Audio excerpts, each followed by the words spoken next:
আবারও দুর্যোগের কালো মেঘ বাংলার আকাশে প্রবল গতিতে ধেয়ে আসছে ঘূর্ণিঝড় মন্থা। খুব সম্ভবত মঙ্গলবার গভীর রাতেই উপকূলে আছড়ে পড়তে পারে এই মরশুমের প্রথম ঘূর্ণিঝড় মন্থা। আশঙ্কা রয়েছে উপকূলে আছড়ে পড়ার সময় ঘূর্ণিঝড়ের গতিবেগ থাকতে পারে ঘন্টায় 100 থেকে 110 কিলোমিটার। উপকূলবর্তী এলাকাগুলিতে ব্যাপক ক্ষয়ক্ষতির আশঙ্কা রয়েছে। ঘূর্ণিঝড়ের প্রভাবে আগামীকাল থেকেই শুরু হতে পারে বৃষ্টি। টানা 3 দিন ঝড় বৃষ্টির আশঙ্কা রয়েছে। বাংলার মোট 60টি জেলায় ভারী থেকে অতি ভারী বৃষ্টিপাতের সতর্কবার্তা ইতিমধ্যে জারি করেছে আবহাওয়া দপ্তর। সুপ্রিয় দর্শকবৃন্দ, আজ হচ্ছে 27শে অক্টোবর সোমবার। এই মুহূর্তে আবহাওয়া দপ্তরের গুরুত্বপূর্ণ খবর। উপকূলের দিকে এগিয়ে আসছে ঘূর্ণিঝড়। আজকের মধ্যে ঘূর্ণিঝড়টি আরও শক্তি বাড়িয়ে তীব্র ঘূর্ণিঝড় রূপে উপকূলের দিকে এগিয়ে আসার প্রবল আশঙ্কা।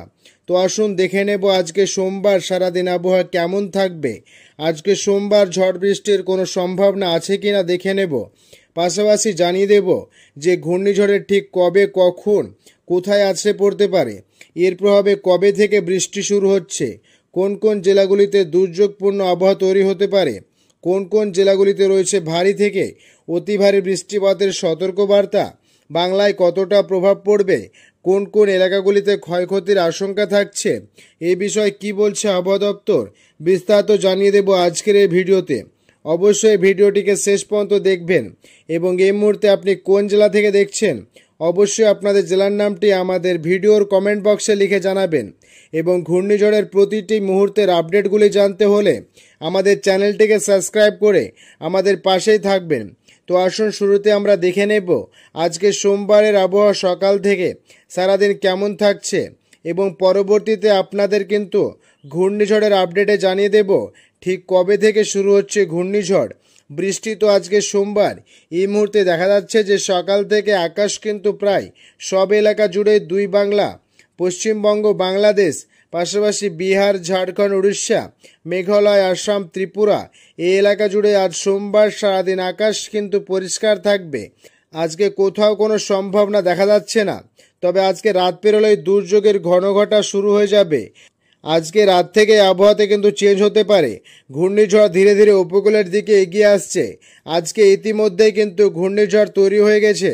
প্রিয় দর্শক, ইতিমধ্যে ঘূর্ণিঝড় মন্থা কিন্তু বঙ্গোপসাগরে দাপট দেখাচ্ছে যে আগামী 24 ঘন্টার মধ্যে আরও শক্তি বাড়িয়ে ঘূর্ণিঝড়টি তীব্র ঘূর্ণিঝড়ে পরিণত হয়ে যাওয়ার আশঙ্কা রয়েছে এবং ঘূর্ণিঝড়টি উপকূলে আগামীকাল আছড়ে পড়ার প্রবল সম্ভাবনা।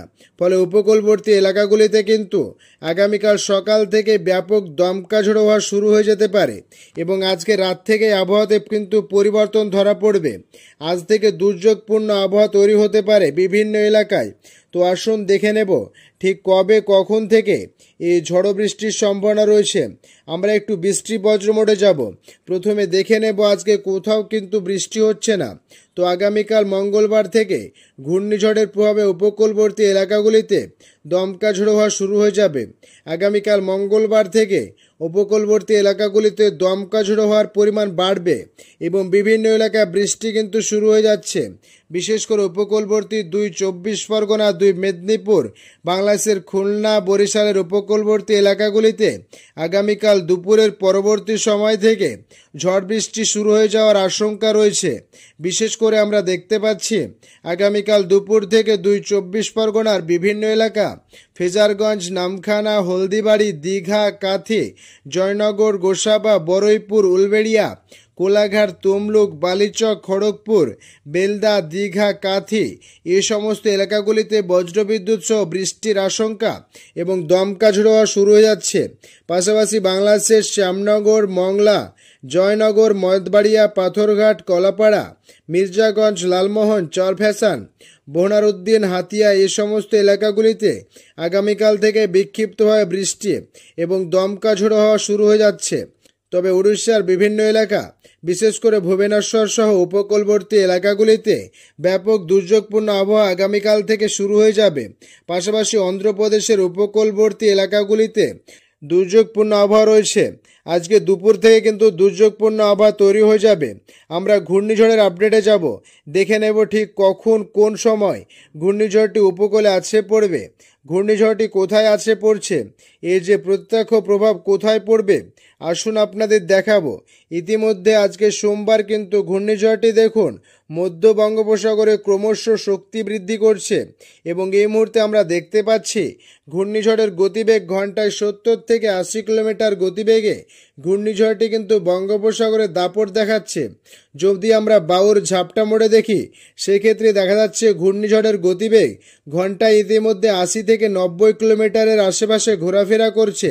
ঘূর্ণিঝড়ের গতিবেগ, এই গতিবেগ নিয়ে ঘূর্ণিঝড়টি ধীরে ধীরে কিন্তু উত্তর পশ্চিম দিকে এগিয়ে আসছে। অর্থাৎ প্রাথমিকভাবে যে এর অভিমুখ রয়েছে সেটা হচ্ছে অন্ধ্রপ্রদেশের উপকূলের দিকেই। অন্ধ্রপ্রদেশের যে বিশাখাপত্তনম এবং বিজয়ওয়াড়া রয়েছে, সে বিজয়ওয়াড়া এবং বিশাখাপত্তনম সংলগ্ন উপকূলবর্তী এলাকার দিকেই ঘূর্ণিঝড়টি ধীরে ধীরে এগিয়ে আসছে। তবে বাংলাতে কি এর বিপদ রয়েছে?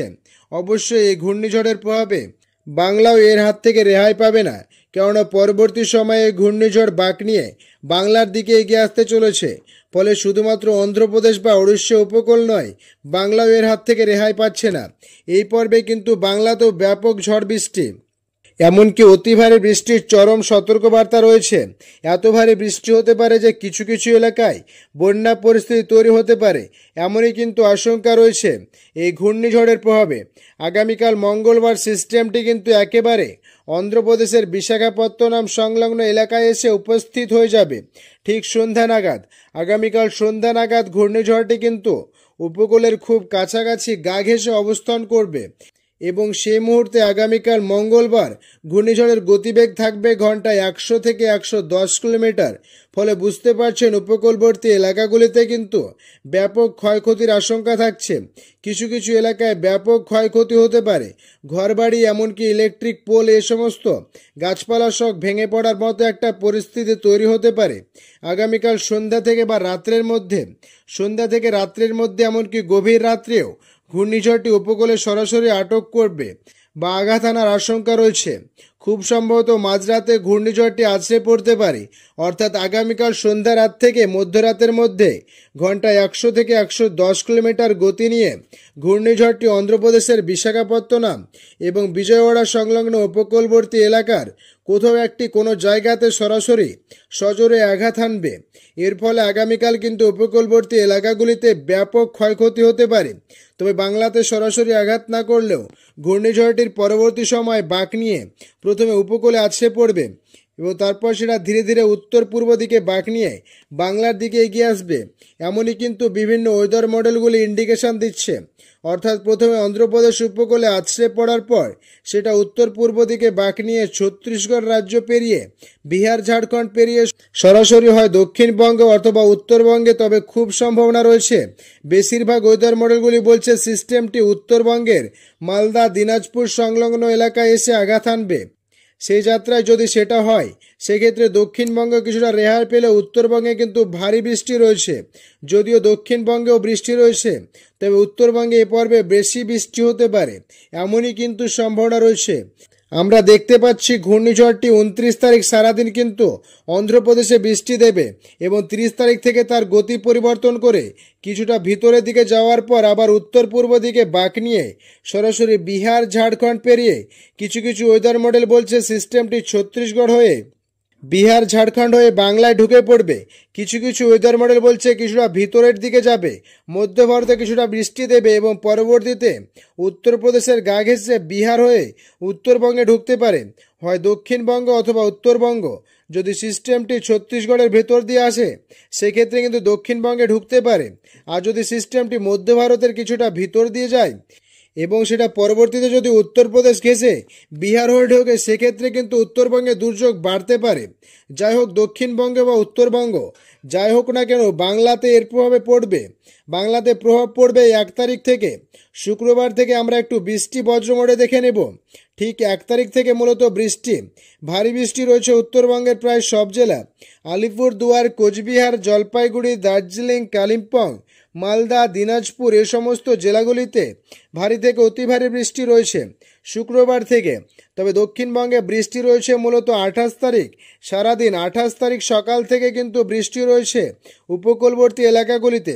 বুধবার 29 তারিখ সারাদিন বৃষ্টি হবে উপকূলবর্তী জেলাসহ দক্ষিণবঙ্গের সব জেলা, কলকাতা, হাওড়া, হুগলি, উত্তর দক্ষিণ 24 পরগনা, 2 মেদিনীপুর, বাঁকুড়া, পুরুলিয়া, বীরভূম, 2 বর্ধমান, দক্ষিণ নদিয়া, এই সমস্ত জেলাগুলিতে, ঝাড়গ্রাম, এই জেলাগুলিতে আগামী 29 তারিখ সারাদিনই বৃষ্টি রয়েছে এবং 30 তারিখেও কিন্তু দক্ষিণবঙ্গের কম বেশি সব জেলায় বৃষ্টি হবে। তবে 30 তারিখ কিছুটা বৃষ্টি বাড়বে মুর্শিদাবাদ জেলা, মালদা জেলা, উত্তর বীরভূমের বিভিন্ন এলাকায় 30 তারিখ বৃষ্টির পরিমাণ বাড়বে। পাশাপাশি উত্তরবঙ্গের জেলাগুলিতেও 30 তারিখ বৃষ্টি রয়েছে। কিছু বৃষ্টি 2 বর্ধমান জেলা, দেখা যাচ্ছে দুর্গাপুর, ঘুষকোড়া, সোনামুখী, বর্ধমান, পান্ডুয়া, বোলপুর, সিউড়ি, এ সমস্ত এলাকায় রয়েছে। কাটুয়া, এই এলাকাগুলিতে বৃহস্পতিবার দিন বিকেলের দিকে কিছুটা ভারী বৃষ্টি হওয়ার সম্ভাবনা রয়েছে আগামী 30 তারিখ। তো 30 তারিখ মূলত দক্ষিণবঙ্গে বৃষ্টির পরিমাণ বাড়বে এবং পরবর্তীতে কিন্তু এই বৃষ্টি শুক্রবার হতে হতে অর্থাৎ 1 তারিখ 31 তারিখ উত্তরবঙ্গের জেলাগুলিতে বৃষ্টির পরিমাণ বাড়বে। বাংলাদেশের রংপুর, ময়মনসিংহ, সিলেট কিন্তু শুক্রবার 31 তারিখে ভারী বৃষ্টিপাতের সম্ভাবনা রয়েছে।